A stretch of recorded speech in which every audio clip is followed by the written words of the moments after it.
నమస్కారం. జై శ్రీ విఘ్నేశ్వర గురుదక్షిణామూర్తి. ఇక్కడ గురువు మే నెల 2025లో మారిన తర్వాత రాబోయేటటువంటి 1 ఇయర్‌కి మేషరాశికి ముఖ్యాంశాలు తెలియజేస్తున్నాను. ముఖ్యంగా వివాహం కానటువంటి వాళ్ళకి వివాహం అవ్వడానికి అవకాశాలు ఉన్నాయి.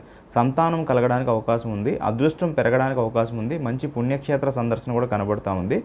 శాలరీ హైక్ అవ్వడానికి అవకాశం ఉంది. వ్యాపారంలో కూడా ఇంకొక సెకండ్ ఇన్కమ్ సోర్సు స్టార్ట్ అవ్వడానికి కూడా మంచి అవకాశాలు అవి కనబడుతున్నాయి. ధైర్యము, పరాక్రమము, తెలివితేటలు, దాంతోపాటు మీ యొక్క పట్టుదలతో పనిచేయడం వల్ల కొంచెం విజయాలు అవి సాధించడము, దాంతోపాటు సంతాన మూలకంగా కూడా కొంచెం ఆనందకరమైనటువంటి వాతావరణం ఉండటం, శుభకార్యాలు నిర్వహించడం, శుభకార్యాల్లో పాల్గొనటం, తీర్థయాత్రలు చేయటము, మొక్కులు తీర్చుకోవటము, ఇట్లా ఎన్నో రకాలుగా మీకు మంచి అవకాశాలు కనబడుతున్నాయి. అదేవిధంగా పాత మిత్రులతో గొడవలు ఉన్నటువంటి వాళ్ళు కూడా మళ్ళీ కలుసుకోవడానికి కూడా ఎక్కువ శాతం అవకాశాలు ఉన్నాయి.